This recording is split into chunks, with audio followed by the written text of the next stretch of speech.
Abraçar árvores é uma maneira de mostrar que você se preocupa com elas. 1, 2, 3, 4. If you'll all gather close around the phonograph and listen carefully, I'll tell you how we're going to have a whole lot of fun.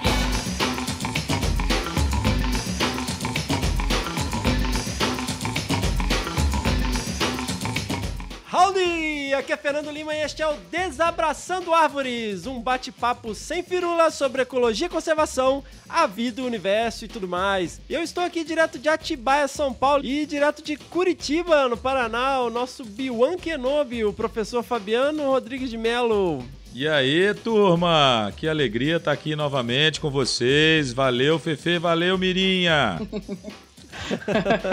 E a nossa querida, a pesquisadora Miriam Perilli, direto de Belo Horizonte, Minas Gerais. Oi, pessoal. Eba, mais um programa e dessa vez rouca, tá bom?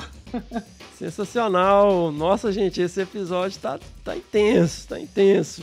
Bora curtir e Opa. aproveitar a oportunidade. E vamos mandar aquele abraço aqui para os nossos ouvintes internacionais, galera lá dos Estados Unidos, Portugal, Alemanha, Espanha, Paraguai, Canadá, Japão, França e Austrália. Olha Um grande só. abraço aí, galera que tá fora do país. Obviamente são brasileiros que estão lá, né? Porque mesmo brasileiro às vezes não consegue entender o que a gente fala. Bom, pessoal, lembrando aí que nós temos as nossas redes sociais, vocês podem encontrar aí o Desabraçando Árvores no Facebook, lá no perfil Desabraçando Árvores Podcast, e no Instagram, o @desabrace, onde a gente interage mais com os ouvintes. Também tem um grupo no WhatsApp, que a galera faz um barulhinho lá, interage bastante. O link está no post do episódio. E deixando um recadinho aqui, então, o pessoal aí que usa Mac, os Mac users que usam iPhone, iPad ou que usam o iTunes, deixa lá umas 5 estrelinhas pra gente, faz uma avaliação, nem que seja uma frase pra gente mitar. Não, mitar não, né? Não. Mitar não, pra gente virar trend, vai lá na podosfera. Né? E lembrando mais uma vez que também estaremos no 10º Congresso Brasileiro de Mastozoologia, que acontecerá de 9 a 13 de setembro em Águas de Lindóia, em São Paulo, onde eu vou participar do simpósio Comunicação Científica e Impacto, com uma palestra intitulada Divulgação Científica Sem Firula. Eu queria colocar divulgação científica sem babaquice, mas acho que não ia pegar bem. Não. E também estaremos no 18º Congresso Brasileiro de Primatologia, que acontecerá de 6 a 10 de novembro em Teresópolis, no Rio de Janeiro, onde também estarei lá com o simpósio Comunicação Científica e Primatologia, né, Bião? E o Bião também estará lá com 1 milhão de posts e... Vou nadar de braçada. E aquele último recadinho, né, pessoal? Lembrando que a gente tem aí uma campanha no Padrim, né, uma campanha de apoio ao nosso podcast. A nossa meta é terceirizar a edição de áudio. Então, se você curte aí o podcast e quer dar um apoio, uma merrequinha, você pode contribuir a partir de R$1 por mês. Né? Entra lá no www.padrim.com.br/desabrace e apadrinha aqui esse projeto. Qualquer contribuição é bem-vinda. Vamos agradecer aqui as nossas novas madrinhas, né? Na categoria gênero. Nós temos 3 categorias, que é a espécie, gênero e família. E nós temos a Michele Cristina dos Santos e a Cristine Prates, nossas novas madrinhas aí. Muitíssimo obrigado, meninas. Show Legal. de bola. E nós tivemos uma doação aí super generosa do casal Ronaldo e Rose Morato. O Ronaldo e a Rose lá do Senap CMBio, nossos ouvintes, um grande abraço, muitíssimo obrigado pela contribuição de vocês. Lembrando que nós temos lá, se você entra no Padrim, tem um link que dá acesso a uma planilha onde estão descritas lá todas as entradas, né, todas as despesas e como que esse dinheirinho está sendo usado. E se você quiser fazer contribuições pontuais, como foi o caso do Ronaldo e da Rose, você pode acessar o nosso perfil lá no PicPay, que é o @desabrace, e fazer a contribuição que você achar que a gente merece. Boa! Muito bem, galera. Vamos Bora ajudar lá, aí. gente. Edition free. Edition free, aí vai ficar bem melhor. Quem sabe até episódios semanais. Imagina. Nossa, O que sonho.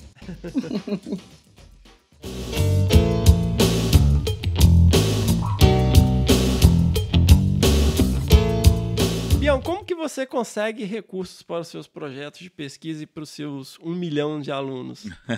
Putz, pergunta complexa, mas uma das formas, né, mais comuns no Brasil de obter financiamento para as nossas pesquisas são as agências de fomento, né, as agências federais e as agências estaduais, que realmente abrem editais todo ano com chamadas específicas para fazer pesquisa, seja ela a sua própria pesquisa, a sua linha, né, de pesquisa que você desenvolve, seja para os seus alunos, como você mencionou, né? Mas uma das formas que eu tenho, alternativas, né, que eu tenho buscado esse tipo de financiamento é trabalhando em parceria com a iniciativa privada. E a gente tem aberto algumas frentes de trabalho bem interessantes, porque a gente literalmente resolve os problemas que as empresas ou que, né, as pessoas que financiam, né, querem resolver. Ao mesmo tempo a gente faz pesquisa e ciência de qualidade. Então eu tenho atuado nessas duas frentes. A universidade não te dá dinheiro para você fazer todas as suas pesquisas? Que piada pronta, né? Jamais. Em momento, assim, eu já vivi alguns momentos, né? Em algumas circunstâncias, a gente teve edital da própria universidade, né? Mas claro, com dinheiro público, né? Seja do Estado, seja da União, em que eles abriram editais internos, que a gente chama, né? Próprios para desenvolver pesquisa. E você vai lá, concorre e consegue uma grana. Isso já aconteceu algumas vezes, mas é bem raro, e particularmente nos dias de hoje, né, que a fonte de financiamento secou geral, a gente não está tendo nem acesso à bolsa direito, né? Então tá complicado. Mas já aconteceu isso, mas é muito pouco, é bem raro. Então um edital é quando alguma agência de fomento abre uma chamada e as pessoas podem submeter projetos, né, de pesquisa, solicitando bolsa, solicitando equipamento, solicitando recursos para desenvolver essa pesquisa, certo? Perfeito. Eu trabalho há 16 anos no terceiro setor e a gente vai de projeto em projeto, né? A gente tem que escrever projeto direto. Dentro do próprio serviço público, né? Algumas agências de pesquisa, como centros especializados do ICMBio, o pessoal também escreve propostas, né, aplicam para agências de fomento. Dentro de empresas também, quem está lá dentro, mesmo que ele vá receber recursos da própria empresa, ele tem que apresentar um projeto, né, Bião? Sem dúvida. O que é um projeto, Bião? O que é um projeto de pesquisa, né? Bom, felizmente nós estamos aqui, né, rodeados por doutores, né? Um quase doutor. Eu não sou doutor ainda não. Calma. Um quase doutor e 2 doutores, né? Então a gente já, como você bem lembrou aí, vocês particularmente, né, que são autônomos e estão vinculados ao terceiro setor, né, estão nessa lida aí de insistentemente buscar recursos através de editais, né? E esses recursos são elaborados, são buscados através de um projeto elaborado. Então, um projeto é isso, né? Um documento formal em que você apresenta basicamente as suas ideias, né? Necessariamente um projeto que a gente tenha mais costume de fazer, em que a gente desenvolve ciência, a gente faz algumas perguntas, elabora algumas hipóteses, né? Obviamente, a gente, então, apresenta os objetivos da nossa pesquisa e coloca lá bem detalhadamente o nosso material e a nossa metodologia que a gente vai alcançar, vamos dizer assim, né? Os resultados esperados, né? Então a gente também costuma colocar nesse projeto de pesquisa os resultados que a gente deseja obter. E aí finaliza com a literatura que você utilizou, né? Com as bases teóricas que você discutiu. Faz um orçamento, prevê uma equipe, né, prevê um orçamento, prevê um cronograma, coloca isso tudo no papel de maneira bem, né, redigida, bem montada, diagramada, né, vamos dizer assim, e apresenta esse documento para essas fontes de financiamento, né, dentro desses editais que são liberados, né, e fica rezando com o dedinho cruzado para receber uma grana. Ou seja, você tem lá, o que e por que você vai fazer, quem vai fazer, como vai fazer, né? E aí geralmente entra também uma solicitação de recurso, né? Claro. No como.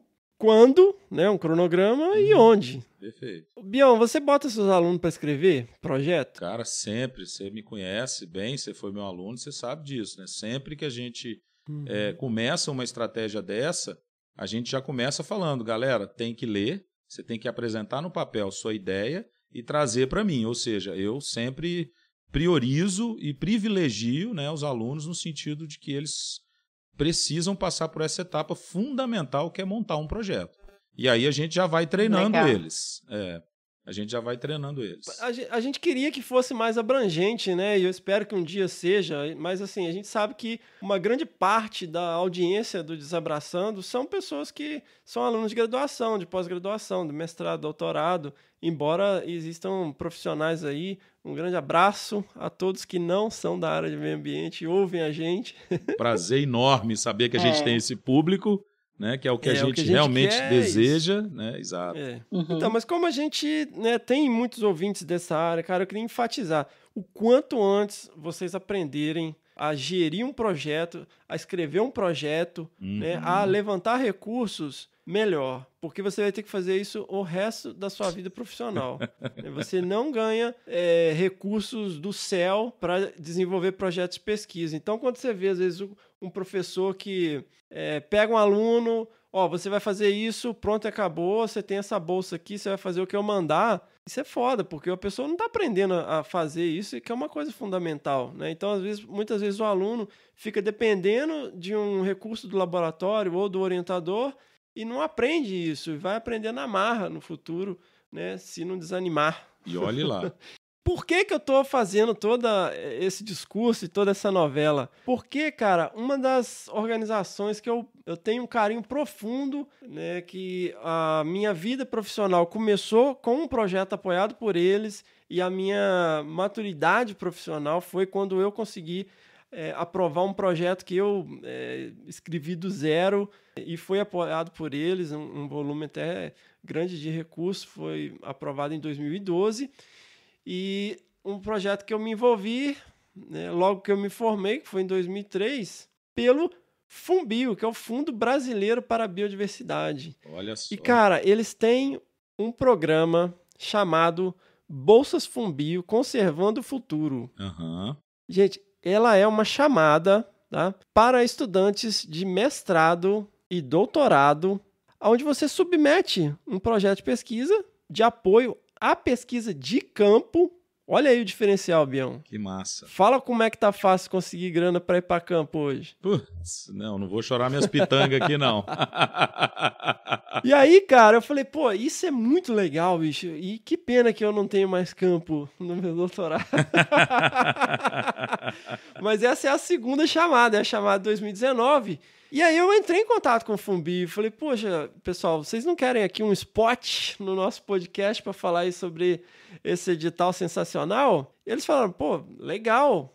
Pediram, né, umas informações sobre o podcast. E aí, Bião, diga. Eles falaram, legal, quem vai falar é a Rosa Lemos de Sá. Puta que pariu. What? Pra quem não sabe, gente, a Rosa Lemos de Sá é uma lenda da conservação. Hoje ela é secretária-geral do FUNBio, né? Como eu falei, o Fundo Brasileiro para a Biodiversidade.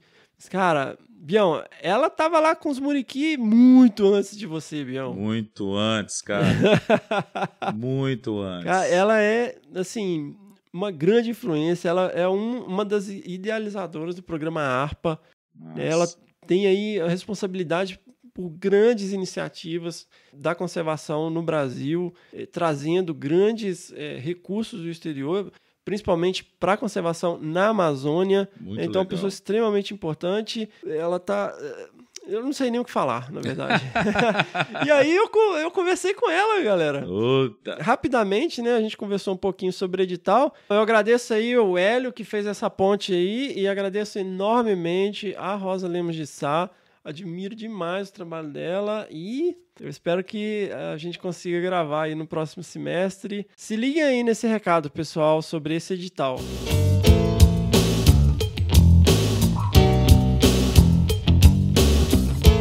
Então, pessoal, como eu falei, o FUNBio, o Fundo Brasileiro para a Biodiversidade, e o Instituto Humanize lançaram no último Dia Mundial do Meio Ambiente, ou seja, 5 de junho, a segunda edição do programa Bolsas FUNBio Conservando o Futuro, que vai apoiar pesquisas de campo de mestrandos e doutorandos, com bolsas de até 20 mil para mestrandos e 38 mil para doutorandos. Então, quem está aí na vida de pós-graduando sabe a dificuldade de conseguir recursos para pesquisa. Muitas vezes acaba dependendo de verba do departamento ou da disponibilidade de projetos que já estão em andamento aí no laboratório ou do seu orientador. Lembrando que no episódio 7 do Desabraçando, nós discutimos muito essa questão da formação acadêmica, do mercado de atuação profissional, né? E eu volto a enfatizar aqui, como a gente já fez em vários episódios, a importância de vocês que estão começar a escrever proposta de financiamento, né, para a sua pesquisa o quanto antes, para você se familiarizar com esse universo. Então esse é um programa anual, e para vocês terem uma ideia, no ano passado foram 29 propostas contempladas de 600 propostas submetidas, ou seja, teve uma taxa de aprovação de 5%, super concorrido. É super difícil a gente ter esse tipo de apoio no Brasil hoje. E eu entrei em contato com o pessoal do FUNBio. Aí o pessoal me falou, beleza, a gente acha super legal essa iniciativa, mas quem vai falar com você é a Rosa Lemos de Sá. E aí bateu aquela taquicardia. Rosa, muitíssimo obrigado por você estar aqui falando com a gente. É uma honra enorme ter você, né, como pesquisadora e você representando o FUNBio para falar com a gente. Muito bem-vindo ao Desabraçando Árvores. Oi, Fernando. Muito obrigada pelo convite e pela oportunidade de poder estar divulgando o Bolsas FUNBio, Conservando o Futuro. Eu acho que é um programa, assim, do meu coração. Fantástico, Rosa. Acabei de frisar um pouco aqui, que é realmente um programa bem diferenciado. Ele é focado em pesquisa de campo, ele vai contemplar todas as regiões do país. Tem essa característica do comitê ser constituído pelo mesmo número de homens e mulheres. A gente sabe que esse é um programa de estímulo à pesquisa científica e tecnológica que vem de encontro a uma necessidade enorme do país hoje, e como ele é tão concorrido, vocês poderiam dar algumas dicas para quem está planejando submeter ou está nesse processo, né, que o edital está aberto, para prestar atenção, para direcionar? Ótima pergunta, Fernando. Eu acho que é fundamental o aluno ler com atenção o edital, ler também a seção que tem perguntas e respostas acumuladas desde a última edição do ano passado, então várias dúvidas que ele pode ser já eliminado lendo essa seção de perguntas e respostas, e não deixar, o principal é não deixar para enviar os documentos na última hora. Infelizmente, as pessoas têm essa tendência, né, de esperar até o último minuto para mandar. E aí você pode ter um problema de internet, de conexão, e o projeto não chegar aqui no prazo para ser avaliado. Então, é importantíssimo ler o edital com atenção e não deixar para enviar de última hora. Fantástico. Teria alguma questão específica, assim, que é um erro muito comum que o pessoal faz? Bom, erro muito comum é deixar para a última hora, né? Pelo jeito. É um risco maior, né, de você não conseguir submeter porque teve algum problema na internet, no seu computador ou na rede, e isso você fez todo o trabalho, mas deixou de completar para analisar. Esse programa, Fernando, é muito importante para quem é alunos de mestrado e doutorado. Eu recebi apoio tanto no mestrado quanto no doutorado para fazer trabalho de campo e vi a diferença que isso fez na qualidade do meu trabalho, na importância dos resultados e um reflexo na minha carreira também profissional. É uma oportunidade excelente. Existem várias bolsas para manutenção do aluno ou para pagar a universidade, mas, infelizmente, são pouquíssimas as bolsas que apoiam o trabalho de campo. E é esse trabalho de campo que vai fazer a diferença na sua formação, na sua carreira profissional.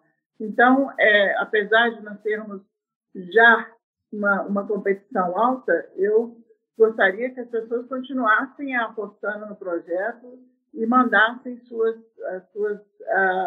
candidaturas para bolsa. No meu mestrado, o processo todo, não só do apoio financeiro no fim das contas, mas o processo de escrever a proposta foi um grande diferencial, né? Aprender a fazer isso, porque é uma coisa que quem está trabalhando no mundo da pesquisa, o quanto antes aprender, está saindo na frente, né? Exatamente. E tem outra coisa, essas bolsas têm voltadas para pesquisas mais aplicadas, que você depois pode realmente usar na sua vida profissional. Nós temos pesquisas aprovadas em 2018 sobre mudanças climáticas e Aedes aegypti, por exemplo, que é um assunto importantíssimo, faz a relação da mudança climática que a gente vem sofrendo com a distribuição do mosquito, e aí você pode ter indicações de onde seria mais ou menos o foco de infecção no Brasil, quer dizer, totalmente aplicado,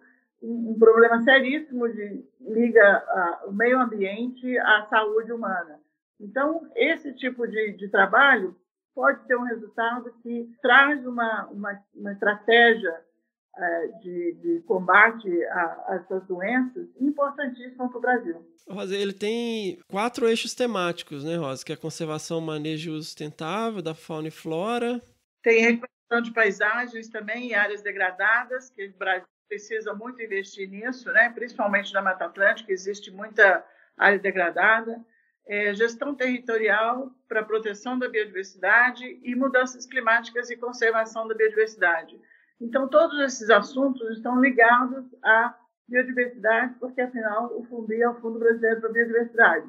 Mas elas têm ramificações na vida das pessoas em diversas áreas. O propósito dessas bolsas é principalmente gerar conhecimento para conservar o futuro. O FUNBI vem trabalhando nisso há 23 anos e espera criar mais ou fomentar pessoas para continuar trabalhando nessa área, daqui a várias décadas, para que a gente realmente consiga ser um país diferenciado, que valorize a biodiversidade e que use isso para o benefício do conhecimento e das políticas públicas. Rosé, eu agradeço muito a disponibilidade que você teve de vir falar com a gente, da gente falar aqui sobre esse edital que é tão importante aí para quem está na pós-graduação, fazendo mestrado ou doutorado. Quem quiser mais informações, entra lá no site que é www.funbio.org.br e leia atentamente o edital e leia as perguntas frequentes, né, sobre o edital que também foram originadas no edital passado, para que vocês não cometam os mesmos erros e apliquem. Muito obrigada, Fernanda. Foi um prazer conversar com você.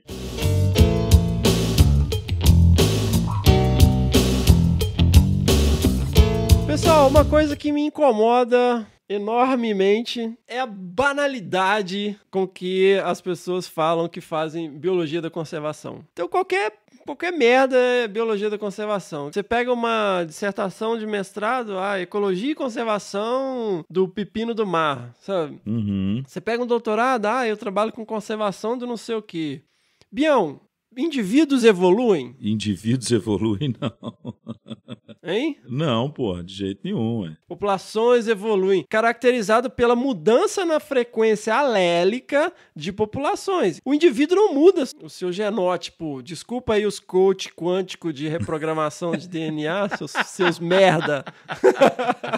Esse figura, gente. Cara, o indivíduo não evolui e o indivíduo não faz conservação, gente. Conservação, ela é intrinsecamente, na sua natureza, multidisciplinar. Uhum. Então, ela não é feita por um indivíduo, ela é feita por um grupo de indivíduos ou de instituições, ela é feita por diferentes ciências. Perfeito. Né?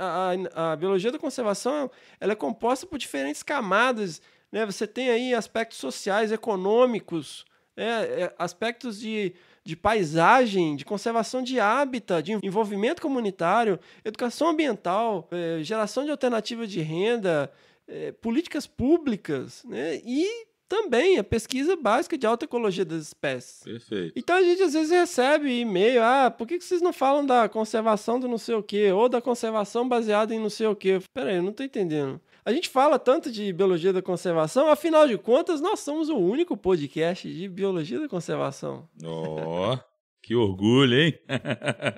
Que porra é essa de biologia da conservação, afinal de contas, né? Senão a gente vai cair no mesmo buraco que a física quântica, né? Que o desenvolvimento sustentável, né? Qualquer coisa é sustentável, qualquer coisa é quântica hoje. E a biologia da conservação também virou qualquer coisa. E ecológico, né? Você pega um negócio de detergente, tá lá, garrafa, detergente ecológico, né, prego ecológico, não sei mais o que ecológico. Então, aí eu pensei, vamos fazer um episódio temático sobre isso. Maravilha. Ótima ideia. Nós vamos discutir aqui um pouco sobre essas questões e vamos ter um estudo de caso com os fundadores da minha alma mater, que é o IP, Instituto de Pesquisas Ecológicas, e que eu tive a honra de conversar novamente com o Cláudio Pádua e sua esposa, Suzana Pádua. Sensacional! Pois é, o que o Cláudio fala, eles estavam no lugar certo, na hora certa. Maravilha. E a gente apresenta meio que como um estudo de caso, porque o IP criou o que a gente chama de modelo IP de conservação. Ele foi sendo construído ao longo de anos e anos, mas muito por aprendizado ao longo dos processos, né? Porque vem aquela ideia da década de 80 que você tinha que saber tudo da espécie e assim você ia salvar ela. Então o pessoal coletava dados de comportamento, de alimentação, de não sei o quê. E, na verdade, você só com isso não consegue conservar uma espécie, né? Garantir a sobrevivência de uma espécie a longo prazo. Claro. Você precisa de ter outras iniciativas envolvendo as pessoas através de educação ambiental, conservar o hábitat dessa espécie e promover um desenvolvimento sustentável, né, gerando alternativa de renda para as pessoas que estão ali, porque tradicionalmente a gente tem uma política de comando e controle, né, no Brasil. Então vamos pôr um muro aqui ao redor dessa unidade de conservação, ninguém entra, não pode tirar nada, se vier a gente prende vocês. Então não é bem assim. Pensar em conservação de paisagem e, no fim das contas, influenciar políticas públicas, né, que vão, através de pesquisa e participação, implementar, né, essas questões. Então, a biologia da conservação ela envolve, naturalmente, diferentes atores, diferentes expertises, né, diferentes perspectivas. E nós vamos discutir um pouquinho isso aí. Mas antes, nós vamos para o Que Bicho é Esse? Com a Miriam Perilli. E aí? Vamos lá, para o Que Bicho é Esse? Para a Miriam Perilli. E aí, Miriam Perilli? Vamos tocar o bicho do último episódio? Vamos, toca aí.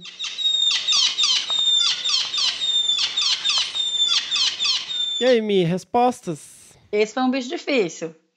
Teve maior discussão nos grupos, né? O pessoal ficou se perguntando, tentando descobrir, mas a gente teve respostas, a gente teve algumas respostas. Então vamos lá.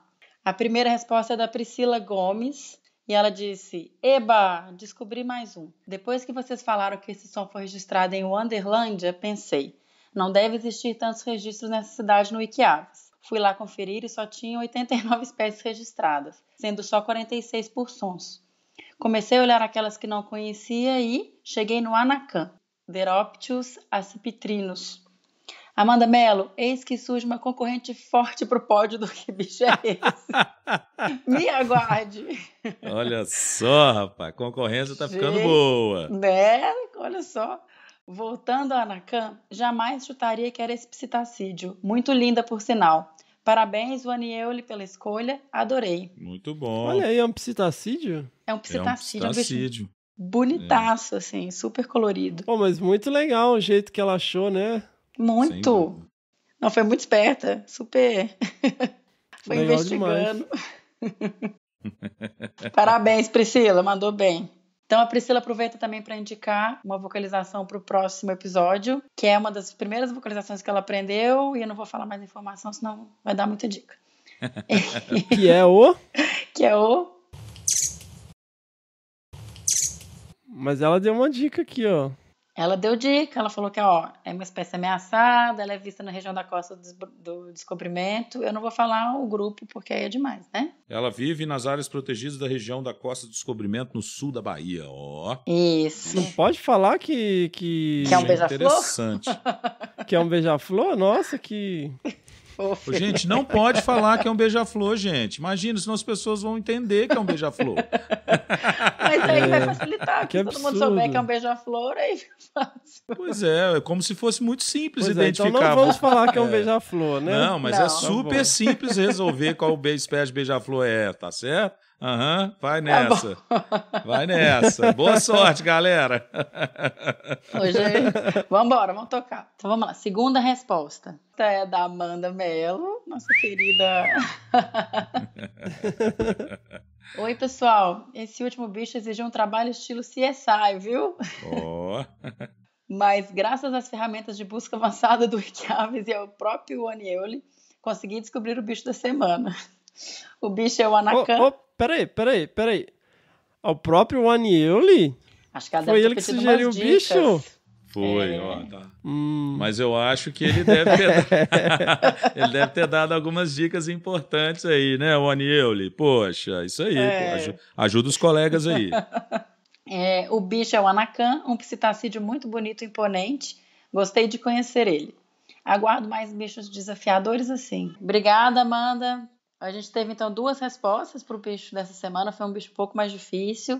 É uma espécie de psitacídeo que tem distribuição realmente só para a Amazônia. É uma espécie amazônica. Se vocês puderem dar uma olhada, a gente vai pôr o link para vocês verem algumas fotos. É um bicho super colorido, super bonito. É conhecido também como papagaio de coleira. Não está em nenhuma categoria de ameaça. Como a maioria dos psitacídeos, ele alimenta de frutos de palmeiras, de flores, de sementes. Então, pessoal, vamos convidar aí quem enviou o bicho para falar sobre ele. Que tal? Perfeito. Ótima ideia. Eu mesmo tenho uma experiência pequeniníssima com esse animal, né? Já o vi em alta floresta, na região lá do Telespires, mas foram aqueles momentos de segundos de emoção. É uma espécie que tem, como a Mirinha falou, uma distribuição pela Amazônia, mas ele é localmente raro, assim, não é fácil ver o animal na natureza. Então é um daqueles avistamentos que palpita o coração. Vale a pena, galera, o bicho é muito lindo. É a única espécie do gênero dele. Eu também não sei nada desse bicho, que vocês sabem que eu acho que papagaio é evil, né?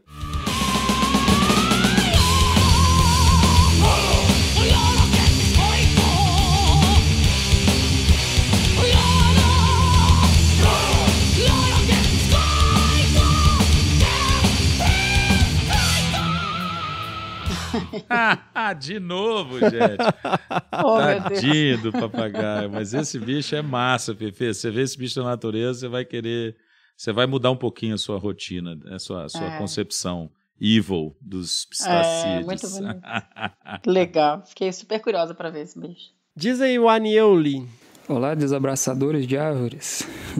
Desde já agradeço a toda a equipe do Desabraçando Árvores pelo convite. Para mim é uma honra estar aqui e falar um pouco, né, com vocês sobre a biologia desse bicho sensacional, que é o Anacan Deropterus acipitrinus, né, e sobre o encontro que eu tive com ele. É um dos psitacídeos mais lindos, né, que nós temos aqui no Brasil. Possui uma distribuição descontínua na Amazônia brasileira e que também se estende fora do Brasil, né, do sul da Venezuela até o nordeste do Equador e Peru.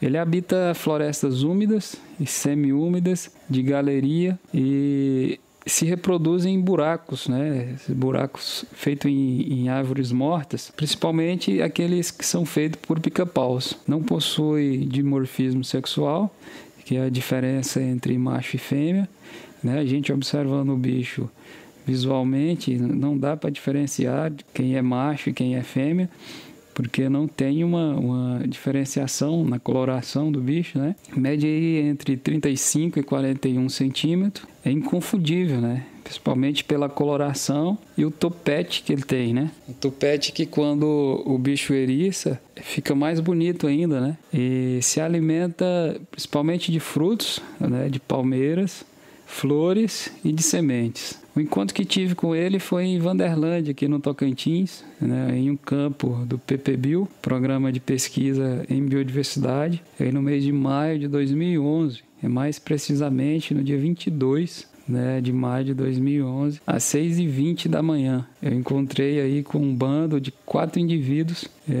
que na verdade eu encontrei os bichos pela vocalização, né, estavam vocalizando bastante. Quase não acreditei no que eu estava vendo ali na hora, porque era um bicho que eu queria muito ver, né, E a campanha já estava acabando, os dias já estavam terminando já, chegando ao fim da campanha. E nada, caçamos o bicho muito tempo e até aquele momento não tinha aparecido ainda. Acho que faltava 2 dias, dos 11 dias que nós ficamos em campo. E nos últimos minutos do segundo tempo o bicho apareceu. Foi uma emoção muito grande. Eu estava sozinho, tentei fazer umas fotos boas, mas a luz também não ajudou muito. E acabou que eu gravei na câmera, porque era uma câmera, acho que era uma EX10 da Canon, né, uma compacta. Ela tinha essa opção de fazer os sons, de gravar os sons, né. Acabou que deu aí nessa vocalização, bem fácil de identificar. Deu um trabalhozinho, né? E um grande desabraço a todos e agradeço mais uma vez aí pela oportunidade de estar aqui falando um pouco com vocês sobre esse bicho sensacional.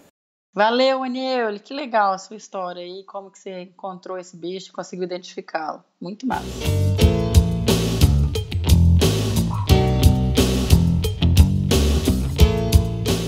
Boa! Então, Bião, e a biologia da conservação? Afinal. O que é? O que é? Pô, eu tô super feliz aqui, não né? sei, não conheço, só ouço falar. Oncotô, Poncovô, né? É bem recente, né, Biel, isso daí? Eu tô bem feliz aqui, né, mais uma vez, rodeado dos meus amigos doutores universitários. Fica bravo não, Fefe, você é um quase doutor. Mas, faz questão não, sou. Eu sei. Mas pelo seu esforço agora você tem que, né, se sentir privilegiado. Cara, é aquela coisa, né? Eu dou aula de biologia da conservação, né? Disciplina na graduação. Tem cursos, né, de biologia que tem a disciplina mesmo, né? Ela normalmente é optativa nas ciências biológicas, claro, né? Nos programas de pós-graduação, principalmente os de ecologia, de biologia animal, que tem uma ênfase em conservação, também trazem, né, a possibilidade de fazer essa disciplina como uma cadeira na universidade. Mas o fato é que esse conjunto de palavras surgiu na década de 80 com a crise de biodiversidade, né?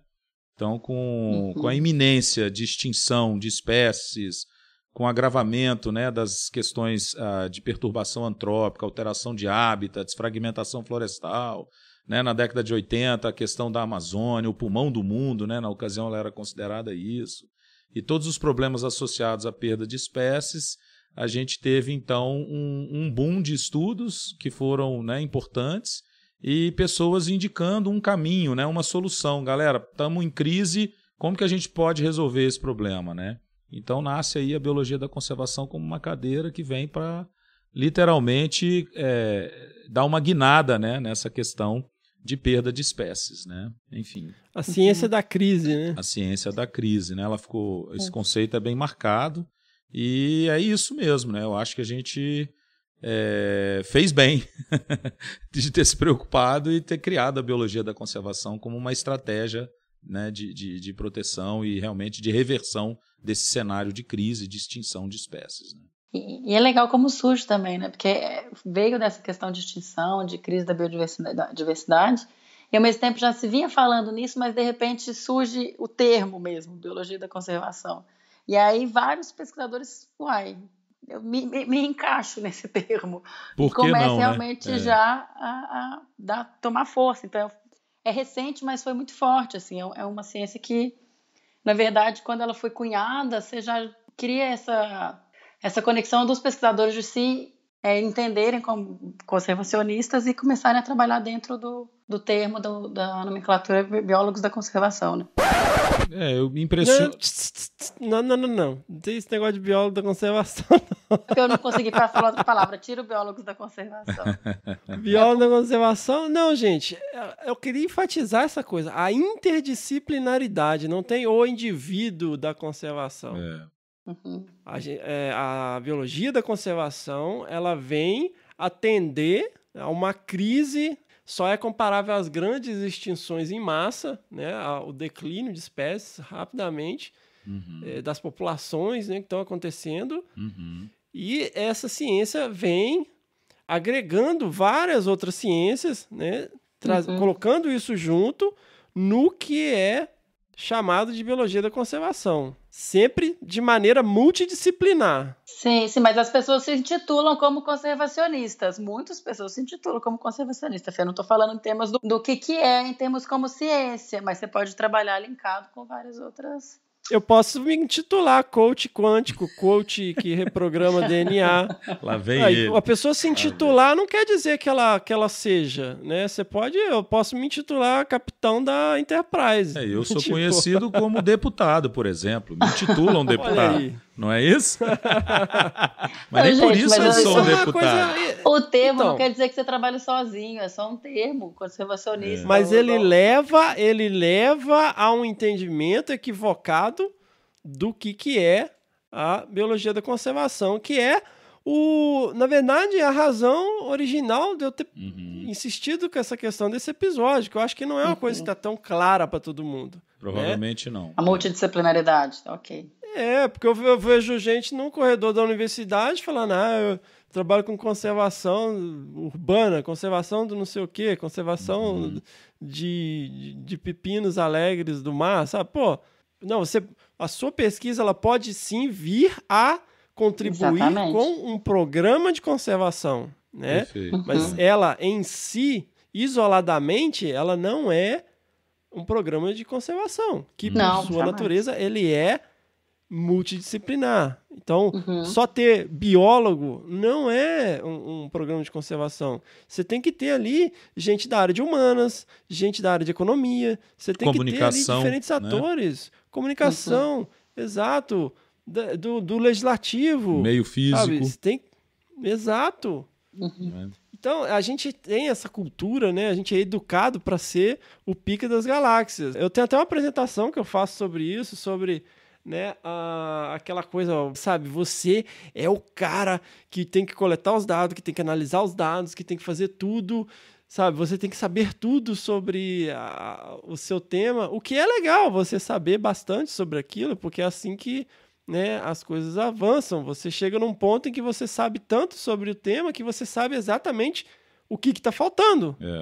Né? As lacunas de conhecimento, né, que são inclusive integradas, que vão ser importantes no contexto da conservação mesmo, que você está, né, previamente se propondo a fazer. Né? A gente tem que ter uma mentalidade Senhor dos Anéis. O problema é que a gente tem uma mentalidade diferente. A gente é educado com filmes, por exemplo, Rambo, Identidade Bourne, sabe? 24 Horas, você tem o Indiana Jones, você tem o Matrix, o Chosen One, você tem aquele cara que é o cara, ele vai vir, ele é o forasteiro, né? Que chega, ele vai resolver os problemas... ele vai resolver todos os problemas, é o cara que veio aqui para salvar a espécie, ele é o pica das galáxias, ele é o... Sabe? Não, gente, tem que ser uma coisa... Senhor dos Anéis, você tem o arqueiro, você tem o anão, você tem o mago, você tem o hobbit, né? Cada um tem ali uma expertise diferente para oferecer. E essa fellowship é que permite com que o Frodo consiga levar o anel para Mordor. Que sozinho ele não ia conseguir. E é assim, gente. A biologia da conservação... muito boa a comparação. A biologia da conservação, ela tem que seguir uma lógica tolkiana.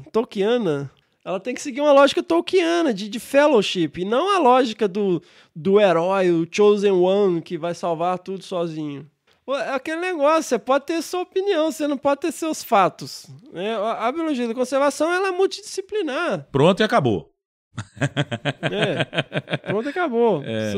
Se você não está envolvido num programa, numa instituição ou num programa efetivo de conservação que envolve diferentes frentes, diferentes iniciativas, que não só a pesquisa com a espécie ou uma iniciativa de restauração ou uma iniciativa de educação ambiental, de conservação, de educação ambiental, isoladamente não são.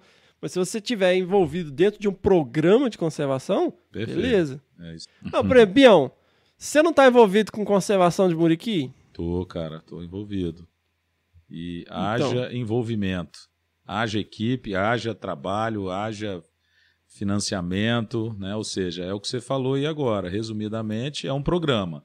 Se não for um programa, a gente não tem como efetivar a proteção, né, final da espécie, que é o que a gente deseja, né? Então, vocês estão trabalhando, monitorando os bichos, vocês estão trabalhando com educação ambiental. Manejando os bichos, estamos. Estão manejando população de bicho. Tem que ter manejo também, parte prática, parte teórica, é tudo, né? Tá tudo dentro. Exato. Principalmente de espécies ameaçadas. Conversando com a comunidade. Exato. Temos, né, frente de criação de unidades de conservação, que isso é uma coisa que aconteceu forte na década passada. A gente conseguiu criar várias unidades de conservação onde a espécie persiste, né? E foi através de políticas públicas. Políticas públicas, exatamente. Articulando com o Ministério Público. O Ministério do Meio Ambiente mesmo, né? Com os órgãos envolvidos. Os órgãos estaduais, né? As agências estaduais de proteção, né? Como os institutos florestais e afins, né? Agora o cara tá lá estudando o padrão de pigmentação do pelo do dedão do pé do bicho e tá fazendo conservação. Pô, não tá, desculpa. É um erro, né? Ele pode falar que ele está fornecendo material, subsídios teóricos. Sim, se ele estiver vinculado a um programa de conservação, é diferente. Agora, se ele está, não, mas o meu trabalho é importante para a conservação, ele pode vir a ser usado. Nada impede que ele seja usado. Alguém pode pegar esse trabalho e falar, olha só que importante isso aqui. Vamos levar isso aqui em consideração. Verdade. Né? Até teve uma discussão que a gente fez aqui sobre ecomorfofisiologia. É verdade. Foi bem lá no começo. Lembra? Lembro demais. Sim. Então, mas vamos lá. E assim, acaba sendo um pouco enviesado, né, gente? Mas aí nós trazemos aqui hoje para vocês um estudo de caso, né, de uma instituição que surgiu nesse frenesi, né, nessa efervescência de quando a biologia da conservação estava começando a ser discutida nas principais universidades. E nós temos, então, uma instituição que se baseou muito nesses princípios e tentou aplicá-los e, ao longo dos anos, foi aprendendo, né, em muitos momentos por tentativa e erro, e desenvolveu um modelo de conservação que eu já citei aqui, que é o modelo IP de conservação, que o IP é o Instituto de Pesquisas Ecológicas. Se vocês quiserem saber mais, vocês podem entrar lá no site, que é o www.ip.org.br. E quem vai falar com a gente é o Cláudio e a Suzana Pádua. Sensacional, já vou adiantando aí, vou dar um spoiler, tá, galera? Tá maravilhosa a conversa com os dois. Que legal, gente, bom demais. E é uma história linda, a história do IP, né? É biologia da conservação na veia, galera. Sim, prestem atenção no papo. E como diz o Fefe, corrijam a sua fala na hora que for comentar de que está trabalhando com biologia da conservação, se não for uma coisa integrada, um programa envolvendo todas essas ideias, pessoas e princípios. Só quero saber do que pode dar certo. Não tenho tempo a perder. Só quero saber do que pode dar certo.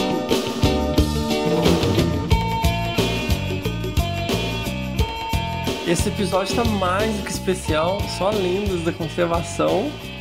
E como eu falei, nós vamos discutir, afinal de contas, o que é biologia da conservação. E ninguém melhor para falar sobre isso do que duas lendas, duas referências aqui. Um deles vocês já conheceram no episódio 10, que é o Cláudio Pádua.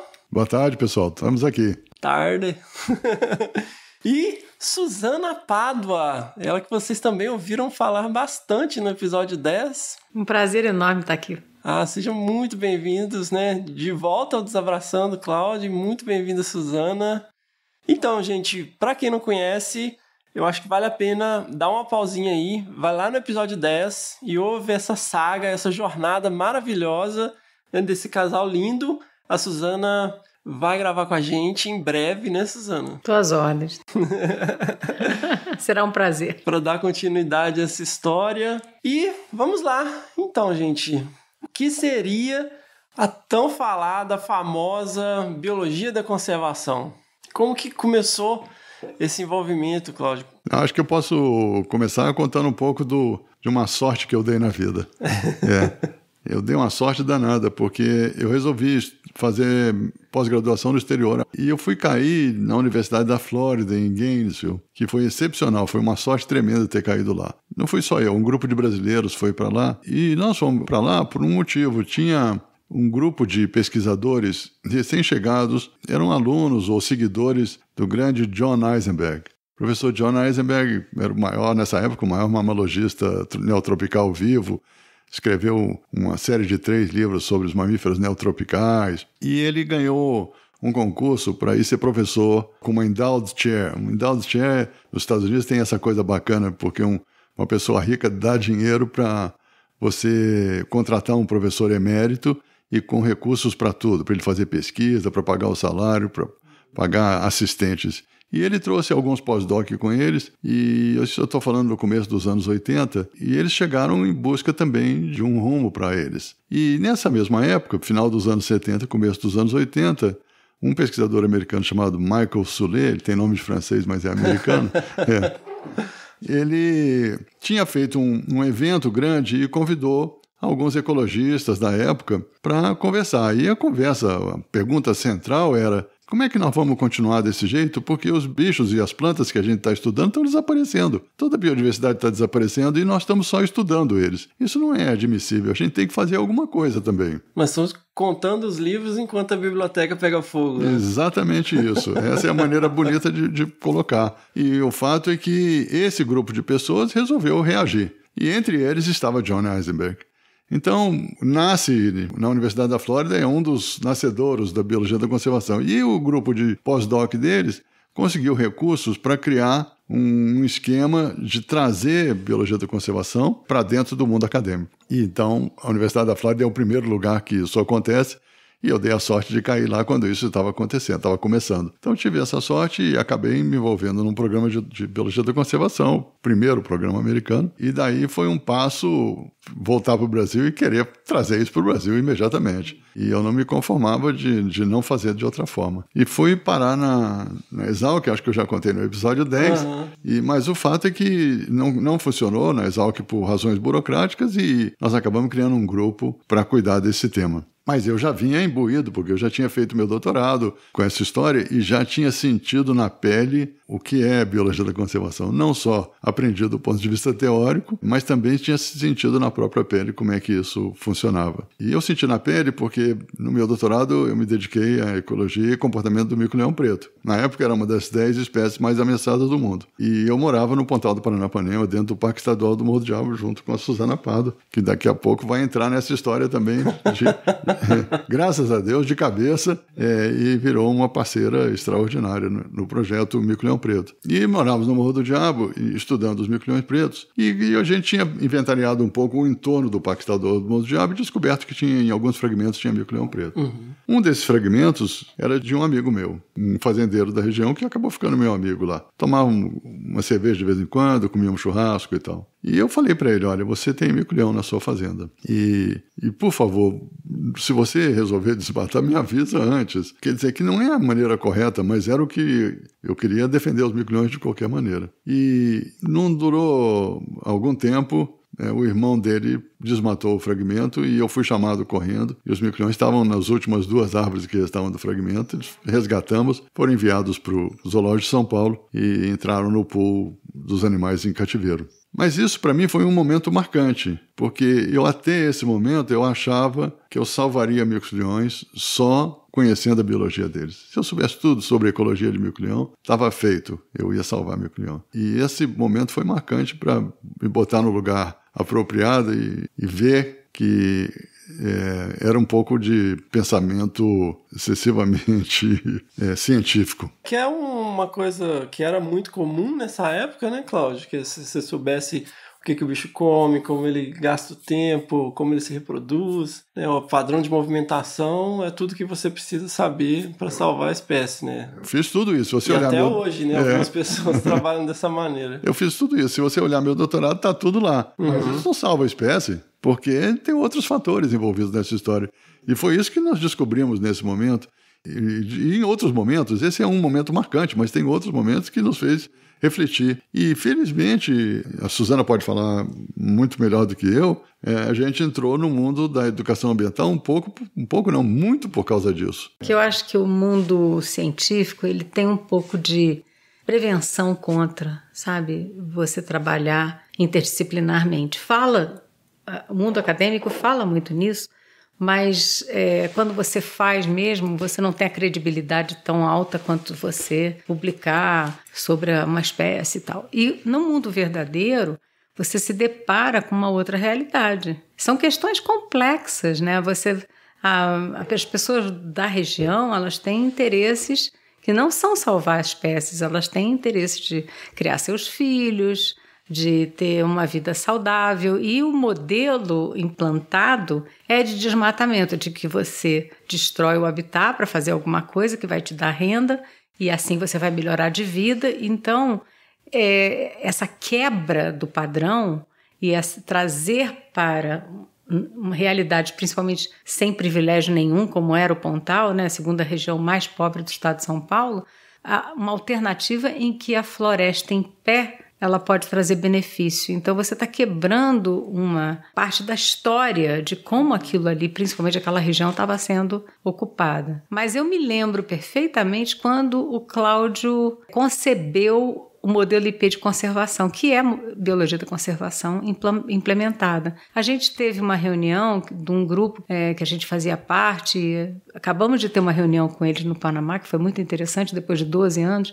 Nós fizemos parte muitos anos, que é o Wildlife Trust, chamava Wildlife Trust Alliance. Era uma aliança de pessoas que estão fazendo biologia da conservação na Índia, na Indonésia, na Bolívia, México, etc. E uma das perguntas era: o que vocês fizeram durante esses anos todos que deu certo e o que não deu certo? Né? Então, esses momentos de reflexão, eu acho que eles são muito importantes, sabe? A gente está fazendo, faz, mas na hora que você para e diz assim: ei, alto lá, né? O que está dando certo aqui? O que a gente fez? E por que a gente teve que ampliar o leque? Então, essa história que o Cláudio contou de chegar no fragmento, o fragmento não existe mais e o mico está lá, ele ia desaparecer dali, ele ia morrer, né? Não tinha como sobreviver. Então, é uma realidade, a gente está se deparando com essas realidades o tempo todo. É um choque de realidade como outros que a gente teve nesses anos.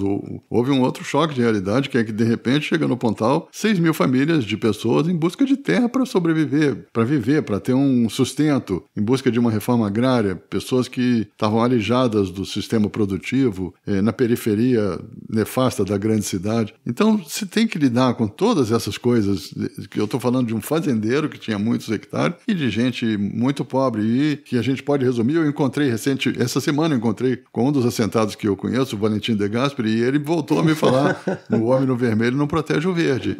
Então são choques de realidade que a ciência ajuda, mas não resolve. Ela tem que estar na base, porque você não pode tomar ações que não sejam de base científica, mas tem todo um universo interdisciplinar que tem que entrar nessa história junto com biologia, com ecologia. E senão você está só publicando um trabalho onde está bacana, onde está tudo ali, tem uso do tempo, uso do espaço, ecologia alimentar, mas enquanto isso o habitat está desaparecendo, os animais estão desaparecendo, a biodiversidade está desaparecendo. E isso significa entrar no social, no econômico, na conservação, no ambiental, tem que entrar em tudo. Não é uma tarefa fácil e não é uma tarefa de uma só pessoa, é tarefa de grupo. E é longo, é um processo longo.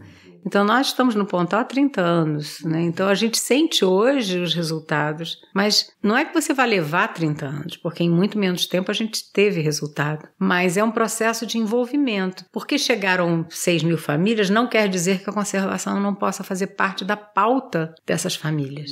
Porque o fazendeiro está interessado em ganhar dinheiro, não quer dizer que ele tem que desmatar.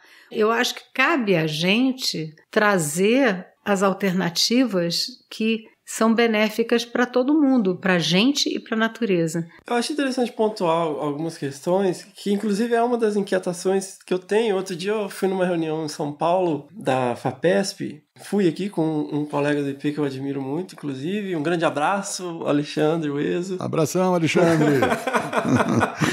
E a gente parou o carro, né, lá no nem sei qual, próximo de alguma estação de metrô, e fomos de metrô. E aquela insanidade de uma segunda-feira de manhã, né, no metrô de São Paulo. E aí eu falei, poxa, que legal. A gente precisa se expor a isso, porque, cara, olha aquelas pessoas que passam por aquilo todo dia. Como que eu vou falar de uma agenda ambiental de conservação de mico-leão? Por que essa pessoa se preocuparia, sendo que ela tem que pegar ali 3 baldeações de metrô para voltar para casa no meio daquele enorme formigueiro? E engraçado, né? Que é, inclusive, a estação da gripe, né? E a recomendação é não fique em lugares fechados com muita gente. E eu fico sempre pensando nisso, como que você explica para essa pessoa? Então você fala, inclusive, a questão aí o termo que você usou, né, Suzana, que foi destruir hábitat. Mas você vai conversar com o cara, ele fala assim, rapaz, eu cheguei, isso aqui era tudo sertão, eu limpei tudo aqui sozinho. Então, na cabeça dele, ele não tá destruindo o hábitat, nem desmatando, ele tá limpando. É porque, Fernanda, a coisa começa... Deixa pro meu episódio quando a gente tiver mais tempo de conversar, porque a coisa começa muito antes. Né? Nós fomos criados sem valorizar a natureza, sem valorizar a vida. Se a gente, de fato, valorizasse a vida, a gente não tratava nem um ser humano e nem qualquer espécie de uma forma desrespeitosa. Então, é uma mudança mesmo paradigmática, né? Para usar um termo que está meio na moda. Já até passou um pouco, mas enfim. Mas assim, a gente tem que mudar a forma da gente pensar. Agora é mindset. Mindset para ficar mais chique. Mas enfim, agora... Eu acho que a biologia da conservação, ela foi um passo adiante. Então, quando eu entrei e comecei a trabalhar o social, eu comecei muito ingenuamente, porque eu também tive uma mudança de vida muito grande. Eu era designer, né? Então, assim, eu não tinha obrigação nenhuma de fazer um trabalho bem feito. Eu estava ali querendo dar uma contribuição. Depois eu vi o impacto que a educação ambiental tinha e tem quando é feita de uma forma, né, mais substancial e mais responsável, etc. E as pessoas realmente começam a ter uma visão de que o meio ambiente, a natureza, fazem parte, né? Nós somos natureza, não adianta a gente pensar, por exemplo, essas pessoas que você estava falando, que são em São Paulo, elas quando chegam em casa, elas precisam de água, elas precisam de um ar limpo, né? Elas precisam de um alimento que seja adequado. Então, a gente está tão distanciado que a gente está acostumado a ir num supermercado, ver tudo pronto, compra lá, volta para casa e nem sabe de onde veio. Mas esses links a gente precisa fazer. De saber os próximos passos. Eu fui ao último Congresso Internacional de Biologia da Conservação com esse olhar. Eu fui com um olhar de... Eu ia ter que dar uma palestra magna no Simpósio Brasileiro de Biologia da Conservação falando sobre o futuro da biologia da conservação. Então eu fui para o Congresso Internacional olhando o que vai ser o futuro da biologia da conservação. Porque está em processo, a ciência evolui também. E a gente já sabe, porque tem artigos publicados mostrando o que é o passado. Primeiro, biodiversidade só, sem o homem, depois biodiversidade apesar do homem, depois o homem e a biodiversidade. Foram as várias fases que a biologia da conservação foi passando, ou que a conservação foi passando. E nesse congresso eu fui olhando quais são os nichos que estão aparecendo e que não estavam antes na história. E duas coisas, para mim, foram bem marcantes. Uma é religião. Religião e conservação. Tiveram inúmeras sessões sobre religião e conservação. E é interessantíssimo isso, porque não está no campo de nenhuma das ciências, mas é importantíssimo para a humanidade a religião. Eu até não sou uma pessoa religiosa, mas tenho que respeitar, porque é parte da natureza humana. A gente mencionou agora há pouco de histórias, o livro de história, a Bíblia é um livro de história extraordinário, sim. Né?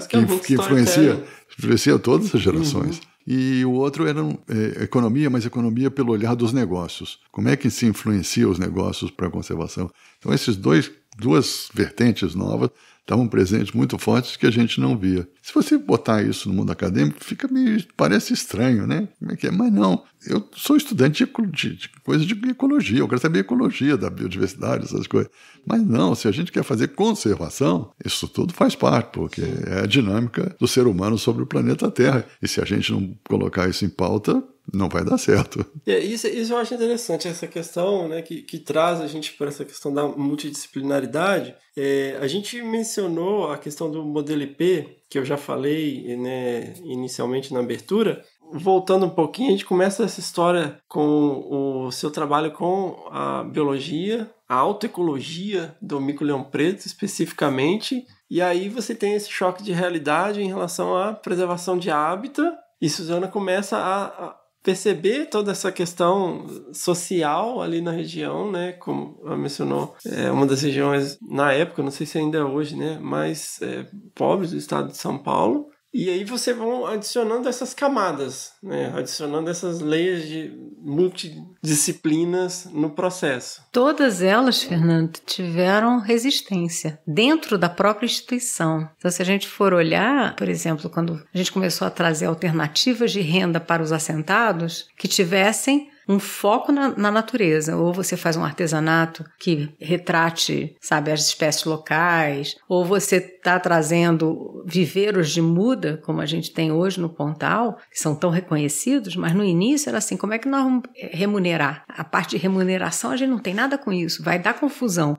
Então, todas as etapas de inovação, elas têm sempre resistência, porque a gente não sabe fazer e fica com medo. O que acontece? Olha, a gente tem feito tudo mais ou menos igual e tem sido um desastre. Se a gente olhar os 30 anos que a gente está nisso, né, de trabalhar conservação, preservar, olha a perda que tá, é geral. Então, assim, eu tenho que focar no que dá certo. E o que dá certo não necessariamente é o que eu fiz até hoje, porque o que eu fiz até hoje não tá dando tão certo. Então, eu tenho que avançar de algum jeito. E não é só isso, não trabalhar sozinho também. Porque você não consegue fazer bem feito todas essas áreas. Então, um dos sucessos do IP qual é? É que a gente tem pessoas em nichos diferentes, trabalhando em áreas diferentes e que se complementam. Por exemplo, você vai fazer georreferenciamento, o Alexandre Ueso é a nossa referência. Você vai fazer um trabalho com comunidade ou trabalhar a educação ambiental, eu sei que eu virei uma referência e a Gracinha virou referência lá no Pontal. E assim por diante. Então, cada um aqui dentro se especializou numa determinada área.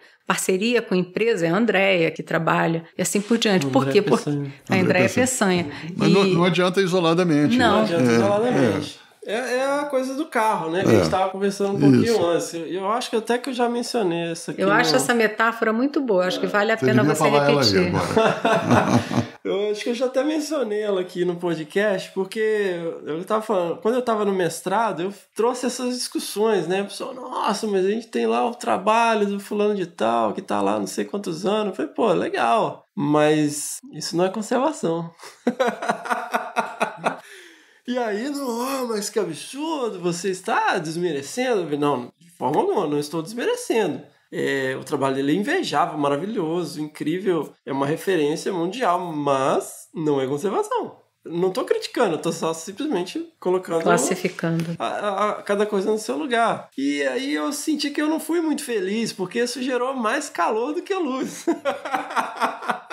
E depois eu fiquei pensando nisso durante muito tempo, e eu fiquei pensando numa forma de explicar isso. Eu pensei nessa história que é o seguinte: imaginemos que um programa de conservação é um carro. Então você tem ali todo tipo de coisa. Sem a parte elétrica, o carro não anda, né? Sem o motor, o carro não anda. Ele precisa de todas as peças. Sem roda, ele também não anda. Mas uma roda é até bem barato comparado com um carro, né? Você pode ir lá na loja e comprar uma roda, um pneu. Até 4, se você quiser, 5, e levar para sua casa, mas você não tem um carro. É a mesma coisa, se você tem um projeto de pesquisa de uma espécie e só aquilo, sabe, você monitora o bicho com rádio, você acompanha ele, você coleta dados de comportamento. Ou se você só tem um programa de restauração, ou de você planta mudas, você tem peças, né, que podem vir a ser usadas em um carro, mas isoladamente não andam sozinhas, ela tem que estar integrada. E isso que sempre me deixa essa coisa, o biólogo da conservação, ele sozinho, ele não é um programa de conservação, ele pode ser o maestro de uma orquestra ali, né, como o Cláudio se cerca de, e até hoje, né, Cláudio, você se cerca de pessoas. Felizmente. Jovens pessoas. Felizmente, como você, assim. Eu já não sou tão mas jovem, não é o que... não é eu me cerco, é essa constatação. Ou a gente anda junto com gente com saberes diferentes e consegue construir uma história de conservação, ou não tem jeito, você vai publicar trabalho, vai fazer uma coisa bacana, até pode virar uma referência, mas quando chega no final não tem um programa de conservação como deve ser. É difícil, porque você tem que ter paciência e porque as linguagens são diferentes nesse mundo. Então, às vezes dá muito choque de comunicação, mas também quando funciona, quando você aprende a conversar com a interdisciplinaridade, é imbatível, é uma coisa espetacular. Aí sim, você tem a sensação de que você está no leading edge da conservação, você está fazendo alguma coisa que realmente é forte e duradoura. É muito bacana. É porque leva a complexidade das questões a sério, né? Então, eu fiquei pensando, enquanto vocês estavam falando, no Arne Naess, né? Quando ele também cunhou o termo ecologia profunda, porque ele dizia que ecologia não fazia as perguntas profundas. Então, era sempre as perguntas, nunca perguntava por que isso está acontecendo ou a que isso vai levar. Eram sempre perguntas para responder aquilo imediato. Então, se você vai perguntar por que aquilo está acontecendo, isso é parte de sociologia, de história, isso não faz parte da ecologia. Então, ele criou o termo ecologia profunda porque ele achava que tinha que ir muito mais a fundo mesmo nas questões. E se a gente for olhar todos esses termos, eu escrevia artigo sobre isso e acabei de escrever um que está em processo de publicação, que a gente vai inventando termos para preencher lacunas. Então, biologia da conservação é um termo porque a biologia e a conservação, elas não deram conta de cumprir uma tarefa que era realmente complexa. Então, você vai criando termos. Desenvolvimento tinha que ter sido sustentável desde o início. A educação tinha que ter sido ambiental desde o início. Não tinha que ter adjetivo. Mas aí você vai vendo que aquilo não está respondendo, então você vai criando novos campos de conhecimento. Mas o conhecimento é tinha que ser tudo, né? Tinha que ser um grande guarda-chuva. Os alemães são bons nisso, né? A gente tem que adicionar adjetivo, né? Eles inventam palavra nova. Só juntando palavras, né? Algumas têm 14 palavras. É infalável aquilo, não dá para falar. Fantástico.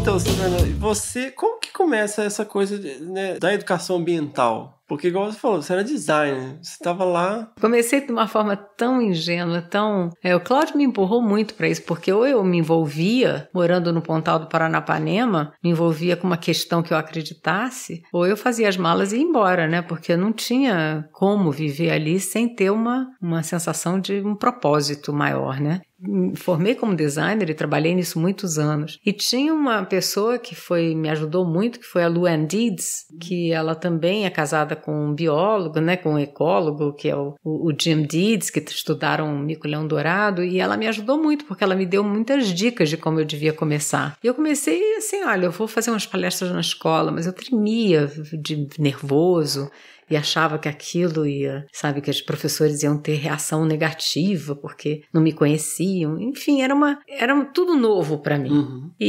Mas o que a gente sentia ali era que se as pessoas não conhecessem, elas não iam se envolver com a conservação. Isso estava muito claro, porque nos últimos 5 anos, quando a gente chegou lá, nos últimos 5 anos, tinha havido uma série de perdas e significativas, sabe, assim, o parque tinha perdido uma área fenomenal para 2 hidrelétricas, depois uma estrada que cruza o parque, um aeroporto. Isso tudo tinha acontecido num espaço de tempo muito pequeno, fora todo o desmatamento para a ocupação do Pontal, que tinha acontecido nos últimos 20, 30 anos. Mas tinha tudo sido muito recente. Então o Pontal era uma área verde, né? Assim, a grande reserva do Pontal, que tinha sido alocada para ser de conservação e tinha se perdido muito. Então ou você envolvia as pessoas, porque quem estava causando os danos eram as pessoas, não eram? Então... Quem vai preservar também são as pessoas. Porque a natureza vai muito bem, obrigado, sem a gente, convenhamos, né? Então, a gente tem que mudar a forma com que a gente atua. Eu tive esses últimos 10 dias no Pontal, dando aula com meus alunos de mestrado, e a Gracinha, uma pesquisadora de IP, chama Maria das Graças de Souza, mas tem o apelido de Gracinha, que foi a primeira estagiária da Suzana no programa de educação ambiental, estava contando para os alunos fazendo uma palestra para os alunos, e ela disse que a primeira contato dela não foi com a Suzana, foi comigo. E eu não lembrava disso, porque ela me viu dando uma palestra na churrascaria sobre o mico-leão preto, numa única churrascaria que tinha em Teodoro Sampaio naquela época. E ela foi falar comigo lá, inclusive. Eu não lembrava dessa história. Como é que é essa história da churrascaria? Nem eu sabia disso. E eu não lembrava disso, só fui lembrar porque a Gracinha me chamou a atenção. Porque eu já estava querendo, antes da Suzana, felizmente a Suzana entrou na história, porque eu estava, na época, muito preocupado com biologia. Mas eu já tentava conversar com a comunidade. E aí eu levava o projetor de slide para a churrascaria e passava slide para algumas pessoas que eu conhecia da comunidade. Slide aquele de carrossel, né? Carrossel, aquele Sim, que senhor. fazia clec, clec, clec, clec, clor, engasgava.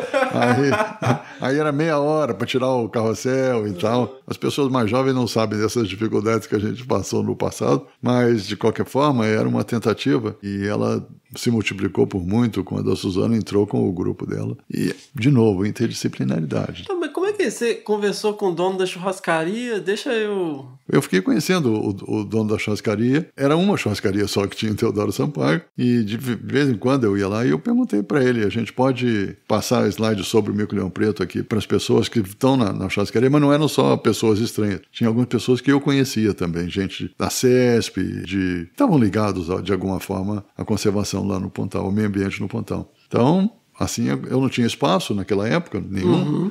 Era um pesquisador lá, só tinha um lugar para dormir. Mas era quando as pessoas estavam lá comendo, assim? Quando estavam comendo, Mas o pessoal fez um maior fuzuê aqui por causa do Pint of Science, você já fazia o barbecue with science. Era um a ideia desde o início, Fernando, foi da gente reencantar as pessoas, sabe? Uhum. Delas valorizarem aquilo que estava ali. E eu falava muito isso, falava, olha, vocês têm coisas aqui que não existem mais em lugar nenhum do mundo. E se vocês não ajudarem a gente a conservar, não vai sobrar nada. Então cabe a gente junto fazer alguma coisa para salvar tudo isso, porque isso tudo vale muito a pena. Mas para dizer que vale a pena, elas tinham que conhecer, que elas não sabiam. O primeiro levantamento que eu fiz na comunidade, porque eu queria fazer certo, né? Eu desde o início quis fazer muito correto e o mais correto possível. E aí eu fiz um levantamento e percebi que, assim, as pessoas queriam, por que não destrói toda aquela mata e bota gado? Pelo menos vai me dar leite, porque aquilo não serve para nada. Essa era a mentalidade. Né? Limpa, vamos limpar a mata, não é? Vamos limpar. E aí isso me deu muito medo, né? Porque era por aí. Mas voltando à história do Barbecue with Science, o objetivo, por exemplo, houve um momento em que a população de gente precisava tirar alguns micos da área de inundação, Parque Estadual do Morro do Diabo, onde viviam os micos, ia ser inundado num pedaço por uma hidrelétrica, e precisava tirar alguns animais, senão eles iam morrer afogados. E foi por isso que eu comecei a fazer as apresentações com o Slider, porque começou uma campanha, o mico é nosso, o mico não sai daqui e tal. E eu compreendo, fiquei feliz, porque a comunidade dizendo a biodiversidade é nossa, nós queremos ela, então tentando defender, mas de forma um pouco perigosa, porque deixar os micos lá iam acabar morrendo. Então precisava de um novo diálogo nessa história, e foi o que a gente foi tentando fazer. Fantástico, usando uma linguagem... Interdisciplinar. Não tem jeito. Eu lembro muito tem um filme baseado no livro do Fernando Gabeira, o Que é Ex-Companheiro, e tem uma cena em que por alguma razão a menina que tá com ele fala sobre um disco do Gilberto Gil que se você rodar ao contrário você ouve o nome do cara da Uni que foi assassinado pela ditadura. E o Gabeira, né, o Pedro Cardoso, né, no caso, pega ela e fala, Maria, ninguém ouve disco ao contrário. Não adianta você fazer um negócio que ninguém vai ouvir. É a mesma coisa que fala, se você chega lá e apresenta um artigo publicado ninguém ouve. Cheio de estatística em inglês. Na Science. Não vai adiantar, não adianta. Apesar de ser importante. Isso, não estamos tirando a importância. A ciência é muito importante. Uhum. É que para fazer conservação, você precisa ir além disso. Eu acho que o teu papel, Fernando, é muito esse, sabe? Porque a gente comunica tudo errado, a gente fala só para nós mesmos. Então, o título do seu programa, né, Desabraçando a Árvore, eu sou uma que abraça a árvore, então eu não me sinto muito desabraçando coisa alguma. Mas, enfim, o que a gente está precisando mesmo é de uma aula de comunicação. A gente precisa mudar completamente. Mas eu gosto desse título, que só abraçar a árvore não vai salvar as árvores, não. Tô brincando com ele, mas é uma brincadeira. Porque é um é verde, outro é branco. É uma grande brincadeira, porque eu acho que você está fazendo uma coisa que é bem revolucionária, chegando a um público, a gente espera, né, pelo que chegue a um público pelo que a canal, gente, né, que você tá usando, que a gente não seria capaz, né? Porque quando eu escrevo um artigo em qualquer desses veículos, eu já sei quem vai ler, né? Uhum. Outro dia, é engraçado, tem gente de TI que mandou mensagem pra gente, tem uma menina de contabilidade. Um beijo, Caroline. Fala seu nome certo. Ela brinca comigo, eu chamo ela de Caroline. Mas a gente tá tentando, né? Eu não acho que é um sucesso, porque a gente ainda tá muito no nicho, né? De biologia e tal, da área de meio ambiente, mas vamos tentando. Mas eu acho que você tá num caminho, pelo menos, inovador, porque os mesmos caminhos só vão levar as mesmas pessoas, como a gente estava falando antes. E é mais ou menos isso, a gente precisa mesmo revolucionar.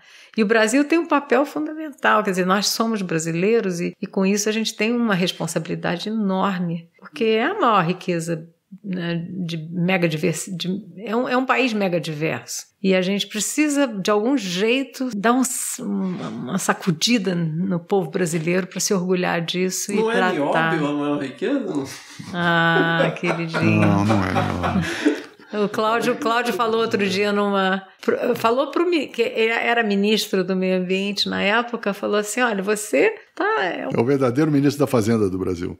Porque é você quem toma conta do real tesouro brasileiro, que é a nossa biodiversidade. Eu adoro isso, botei até numa fala minha outro dia, num artigo que eu escrevi, porque é isso mesmo, a grande riqueza do Brasil não é soja, não é gado, não é nada disso, é a diversidade. E ele riu e como quem diz assim, que isso, né? Mas é a realidade. E cultural também, olha a quantidade de populações indígenas que a gente tem, das quais a gente conhece tão pouco, né? E se sente tão acima ou nada, a gente tem muito a trocar. Essa é a grande riqueza.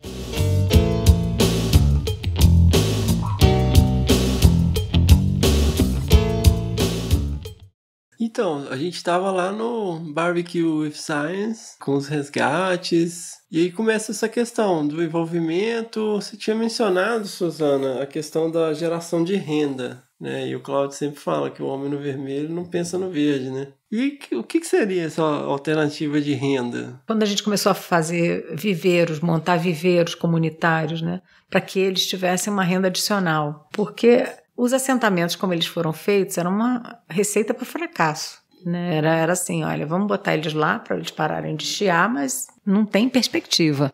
Todo mundo plantando abacaxi ao mesmo tempo, não tinha onde vender abacaxi, sabe? Não tinha um pensamento de longo prazo, era tudo resolvido ali sem planejamento.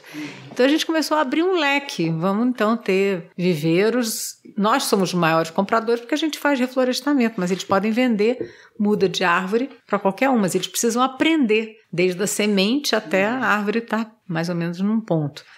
Grupo de mulheres, eu levei muito tempo para tratar a mulher de uma forma diferente de homem, porque eu achava que tinha que tratar igual. Mas, principalmente no interior, o papel da mulher é muito diferente. Então, a gente começou a ter oficinas de artesanato. E aí, mas teve uma reação grande no IP, porque era assim, meu Deus, a gente vai ter que trabalhar com a renda. Cada uma fez tantas camisetas, tantas sacolas, sabe? Então, era assim, a sacola com mico-leão preto, a camiseta com a onça, e como é que depois nós vamos remunerar? Então, hoje a gente sabe muito, a gente errou muito. Depois, no meu episódio, se você quiser, eu te conto um pouco dos erros, porque eu acho que as pessoas aprendem mais com os erros do que com os acertos. A gente continua errando muito, né? Continua errando muito, mas pelo menos tentando não mais cometer os mesmos erros, né? Erros novos, porque está fazendo coisas diferentes.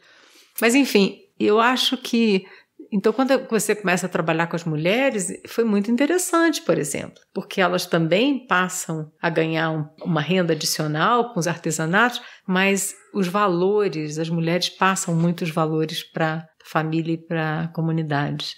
Então, você está trabalhando sempre um adicional, não é só a renda. A renda é importantíssimo, porque o homem no vermelho não conserva o verde, mas também ela tem que proteger a família dela, né? Trazer uma boa alimentação para casa, etc. Mas isso em todas as áreas que a gente foi trabalhando, a gente vai vendo, primeiro, um aprendizado constante, que a gente acha que é de um jeito. O melhor exemplo que eu posso te dar é um trabalho parecido com esse em Superagui, onde as mulheres não foram pagas. Uma delas ficou com o dinheiro todo e não repassou. E a gente não estava entendendo o que estava acontecendo. Então, esse tipo de coisa que hoje a gente toma o maior cuidado, sabe? De entregar pessoalmente, de não ter... Sabe? De você não dar responsabilidade. O fair trade. E assim, como que nasce essa preocupação? Porque... a gente historicamente no Brasil vem de uma política de comando e controle, né? Principalmente nessa época, anos 80, até início dos anos 90, existia muito esse discurso da unidade de conservação, vamos pôr uma cerca aqui, ninguém pode entrar. O primeiro artigo que eu escrevi para o Eco na minha vida foi porque o Marcos Sacorré, na época, me botou pressão, dizendo: vocês ambientalistas, vocês dizem que vocês não têm espaço, eu estou pedindo a vocês para escreverem, você tem que escrever para mim e tal.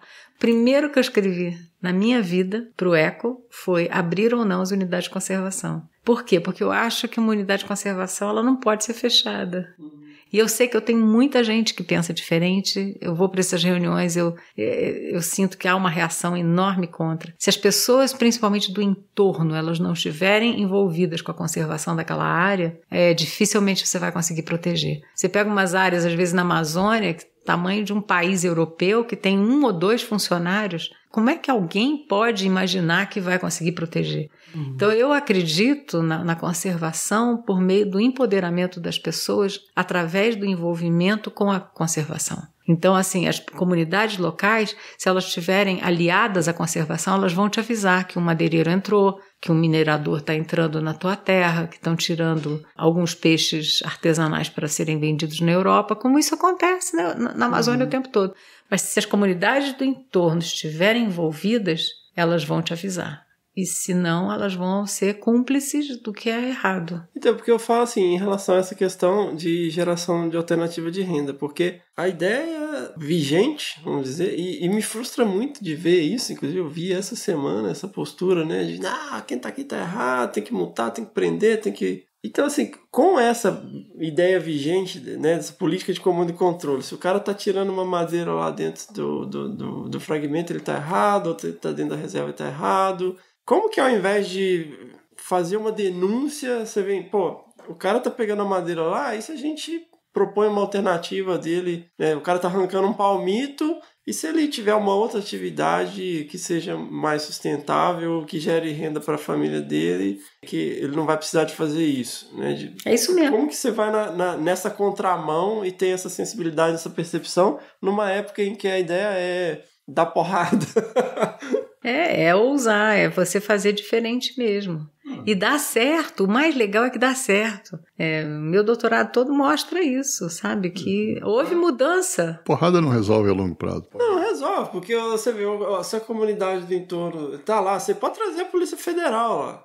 O cara tá caçando, tá com girar. A hora que eles virar as costas, bota fogo, acabou tudo. A curto prazo pode dar certo, enquanto a polícia tiver, essas coisas, mas a longo prazo não tem jeito. É que hoje, porque assim, acho que são os americanos, né, que eles têm esse termo que é o hindsight 2020, né, que seria a visão perfeita. Então é muito fácil a gente fazer essa retrospectiva e falar, isso é muito óbvio. É óbvio porque ele tá em livro sobre isso, mas isso foi construído, né? Isso foi sendo aprendido ao longo desse processo. O meu sonho é que as pessoas locais fiquem tão encantadas que qualquer pressão externa de desmatar, de destruir, seja rejeitado pelas próprias pessoas locais. E isso eu já vi acontecer no próprio Pontal. E eu acho que esse devia ser um modelo para ser levado para o resto do Brasil. E, sinceramente, para o mundo. Mas o que é isso? Leva tempo. Porque você, para empoderar as pessoas que estão acostumadas a não se acreditarem, né? Elas são, sabe, às vezes muito humildes, foram criadas sempre achando que o outro é melhor. Não, você que é daqui, você tem um valor. Como é que a gente pode fazer junto? E aí você vai construindo. É um processo, não vou te dizer que é fácil e que nem é sucesso total. Não, tem muitos aprendizados nesse caminho. Mas é nisso que eu acredito. Que foram os criadores dos parques fechados, que as pessoas não podem... Que também não é verdade. Tem muita gente dentro de Parque Nacional nos Estados Unidos, mas por acordos feitos. E o que acontece é que o parque, as pessoas não moram dentro, mas as pessoas se sentem donas daquele parque nos Estados Unidos. Por outras razões, por outros valores, mas se sentem donas. E aí de quem mexer em Parque Nacional nos Estados Unidos. A população americana realmente é fanática pelos seus parques nacionais. Então, tem uma ligação, de alguma maneira. Pode não ser econômica do jeito tradicional, mas tem uma ligação sentimental, emocional. E a gente, que está trabalhando com biologia da conservação, tem que olhar todos esses ângulos. E eu só aprendi isso algum tempo depois de ter começado. No começo eu achava que resolvia tudo só estudando biologia mesmo. Então, foi a gente tem esse processo, biologia do bicho, estudar a biologia do bicho. Aí você percebeu que sem floresta o bicho não existe. Não vai viver. Que se as pessoas não se importarem, né?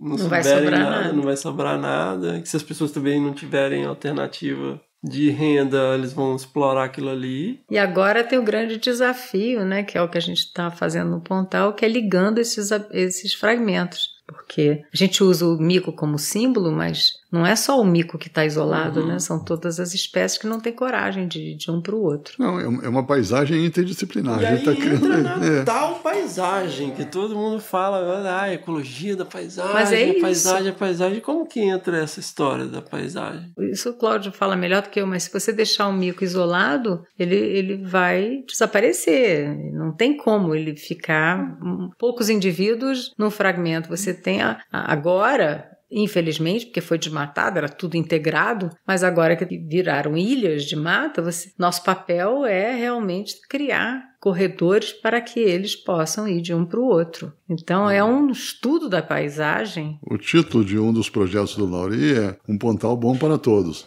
E é isso, na verdade. Quer dizer, o que a gente está olhando com uma paisagem sustentável, vamos chamar assim, é como é que eu construo uma paisagem onde o ser humano, o resto da biodiversidade, conseguem viver e viver de maneira minimamente satisfatória e de longo prazo. Então, é uma construção dentro de uma região de forma que possa a biodiversidade conviver com o ser humano de maneira harmônica e que seja bom para todos. Essa é a história. Para você trabalhar isso de uma forma integrada com a comunidade, no Pontal, então, nós temos feito o que a gente chama de econegociação. Então, as econegociações são reuniões participativas onde você trabalha o ser humano de forma integral. E é um grande planejamento para a região. Então, você traz as realidades primeiro, né, em plenárias, o que está acontecendo, um rio que está assoreando, uma água que está contaminada, um solo que está se perdendo, etc. É um fragmento que está desaparecendo, mas depois as pessoas trabalham por temas. E eu analisei isso no meu doutorado e fiquei muito impressionada, que surgiram mais de 20 projetos, dos quais a maioria, na verdade, acho que só 2 o IP estava envolvido. Então, as pessoas começaram a perceber os problemas da região e querer resolver. Isso é empoderamento, sabe? Eu não tenho que dizer para elas o que elas vão fazer. Quem convive com as questões todas são eles. Então, quando eles se arregaçam as mangas e a gente só ajuda trazendo insumos e conhecimento e potencial para poder fazer as coisas acontecerem, elas vão à luta e fazem. E os pesquisadores entram tentando dar voz à biodiversidade, de alguma forma. Exatamente. Fazendo do melhor que pode para dar voz à biodiversidade. Para mostrar as necessidades da biodiversidade dentro daquela composição. Sem esconder em momento nenhum que eu estou aqui para salvar a biodiversidade. Eu deixava isso muito claro. Vocês estão aqui por outros motivos, mas a gente precisa fazer um planejamento para essa região que seja bom para todos. Fantástico. Para quem não está tão familiarizado, quando a gente fala paisagem, é porque quando a gente fala em conservação, a gente está sempre pensando muito em hábitat da espécie e tal. A paisagem envolve tudo, envolve inclusive áreas urbanas. Claro. Né? Quando você pega uma imagem de satélite, tudo aquilo ali que compõe, né, uma região faz parte de uma paisagem, seja agricultura, seja floresta, seja área urbana, rio, tudo é a paisagem. Então é um olhar muito mais abrangente do que só o hábitat da espécie, né?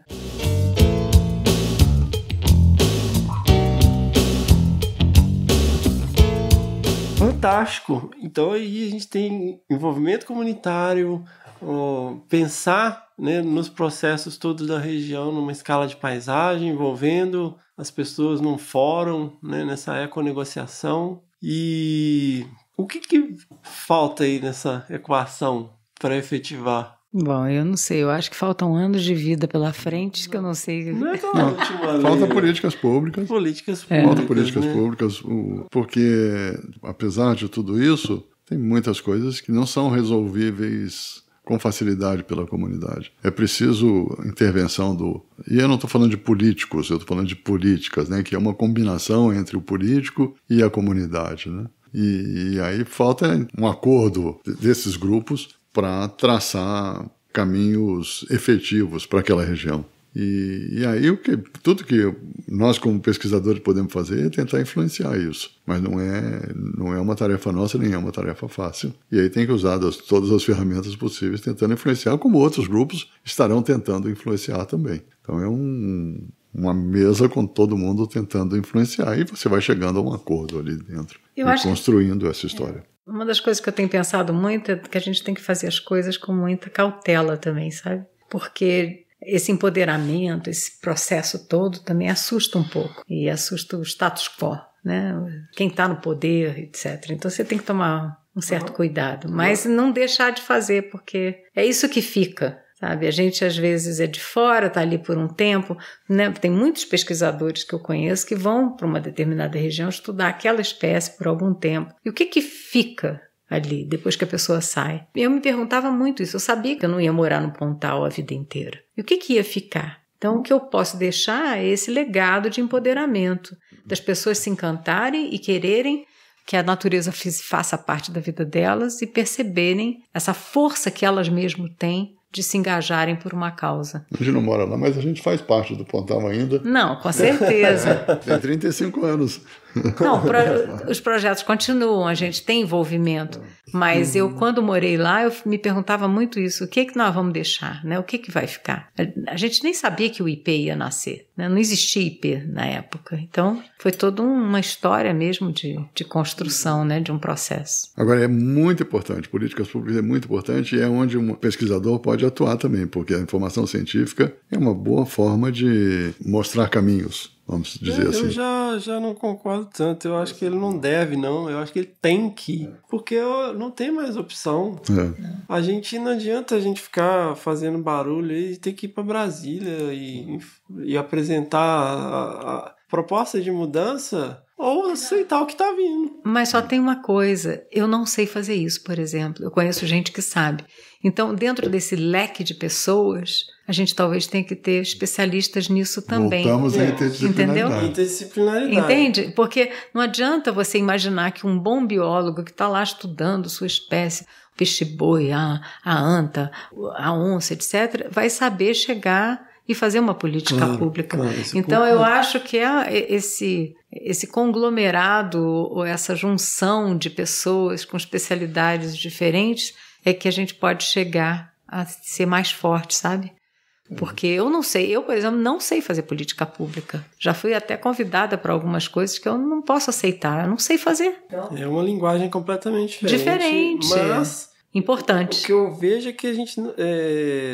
há uma... eu não gosto disso, não leio jornal, não me envolvo. Então, galera, vocês que estão ouvindo aí, tudo bem, você não precisa se candidatar a deputado, mas, vai numa reunião aí de Condema, participa das coisas que estão acontecendo no seu bairro, na sua cidade. E divulga o seu conhecimento e as coisas que você aprendeu com a sua pesquisa entre os tomadores de decisão, de preferência. E não é só entre tomadores de decisão, não. Eu acho que é em escola, é em palestra, no público em geral. Olha, eu falava na rádio, sabe? É onde você conseguir passar a sua informação. Porque isso também, o biólogo, o ecólogo, ele tem uma dificuldade às vezes grande achando que aquele público não sabe, que não vai entender. Não, fala numa linguagem acessível. O pior eu vejo assim, e aí eu também faço isso, eu não estou julgando ninguém, a gente faz isso aqui direto no podcast também, às vezes a gente passa batido em vários termos. É que há uma boa vontade de fazer, mas não se faz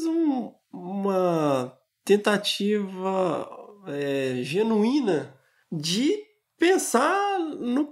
É porque existe o que você fala e existe o que o outro entende, né? Então, assim, você tem que traduzir o que você está falando para as pessoas que estão ouvindo o que você tem a dizer. Então, não adianta chegar ali na feira e colocar um negócio de qualquer jeito ali, do jeito que você apresenta um pôster num congresso acadêmico. É diferente, você vai ter a linguagem apropriada, né?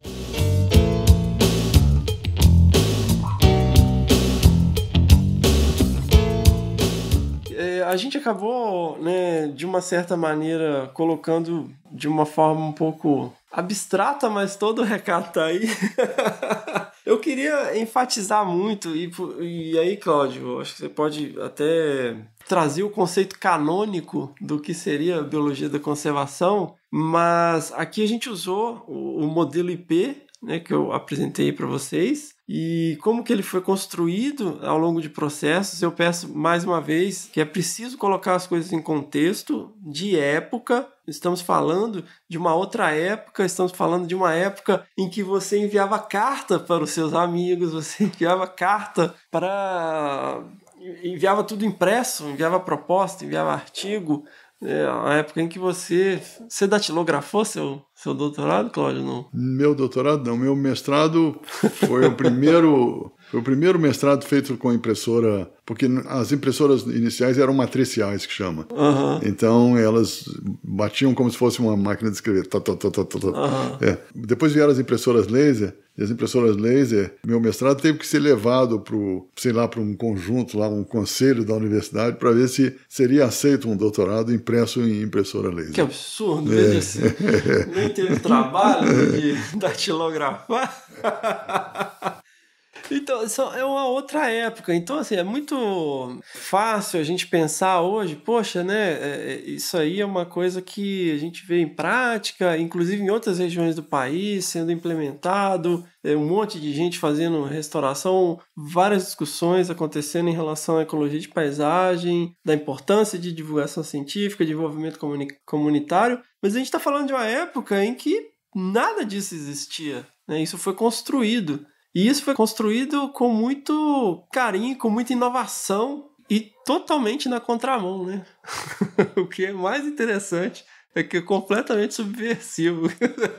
Mas ao mesmo tempo, sabe, Fernando, eu acho que é interessante deixar uma mensagem bem clara que a gente não começou grande, a gente começou bem pequeno e foi ousando à medida que as complexidades foram se apresentando.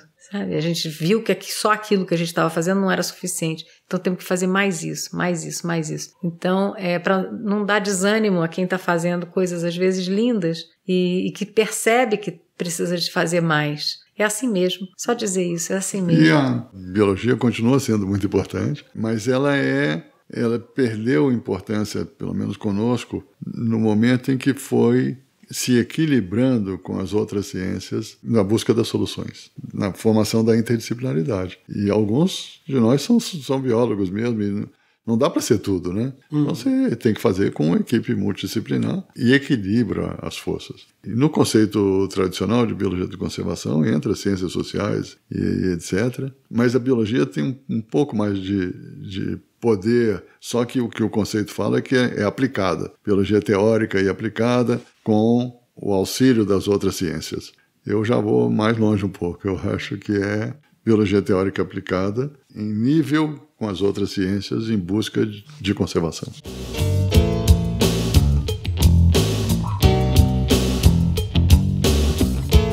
Sensacional! Gente, eu quero agradecer de coração. Eu sei que a agenda de vocês é extremamente apertada, né? Vocês moravam em Teodoro Sampaio, mas hoje vocês vivem no mundo, né? Cidadãos do mundo, sem dúvida. E é um privilégio enorme. É lógico que tem um bias, né? Porque eu consigo ter acesso a vocês por esse contato, por essa história. E gostaria de abrir um pouquinho, se vocês quiserem deixar aqui um recado para os nossos ouvintes que estão sempre ávidos, né? A gente recebe um monte de mensagem, nossa, que coisa sensacional e tal, porque realmente são histórias inspiradoras, e não só as suas jornadas pessoais, mas a jornada do que vocês construíram e das pessoas que se envolveram, né? E pensando que a gente tem um monte de gente que tá começando, que nem saiu da graduação, que ouve a gente. Embora minha tia também, né, tia Cotinha? Eu acho que a gente tem muito a trocar sempre, né? É assim que a gente aprende. O IP tem uma escola, né, que é a ESCAS, e a gente acabou criando essa escola porque a vontade era tão grande de contaminar mais pessoas com conhecimentos e com paixão pela natureza e pela riqueza sociocultural também do Brasil. Então, assim, o recado que eu dou é venham compartilhar também com a gente e manter contato e, quem sabe, fazer um curso do IP, um mestrado, um MBA, de acordo com o interesse de cada um. Mas a gente tem cursos curtos, às vezes, que são de complexidades diferenciadas. Então, venham nos conhecer mais e nós estamos sempre de portas abertas. Sensacional! Minha mensagem é, primeiro, para você que continua, porque está muito bacana. Vamos desabraçar muitas árvores junto. Temos que estar desabraçando as árvores e fazendo esse movimento, todo mundo unido em torno de conservação. Agora, a mensagem é para os biólogos, para que não deixem de ser biólogos. É muito bom ser biólogo. É muito legal, eu tenho muito orgulho. Mas isso não quer dizer que a gente tem que ter os olhos fechados. Sejam biólogos de olhos abertos. Olhem para as coisas. E ao olhar, reflitam e abram os seus horizontes para a interdisciplinaridade e para soluções que envolvam tudo, a biodiversidade e o ser humano. Talvez aí a gente possa chegar a um mundo que seja bom para todos. Esse é o recado e estou sempre muito feliz de conversar com você, é sempre muito gostoso. Sensacional!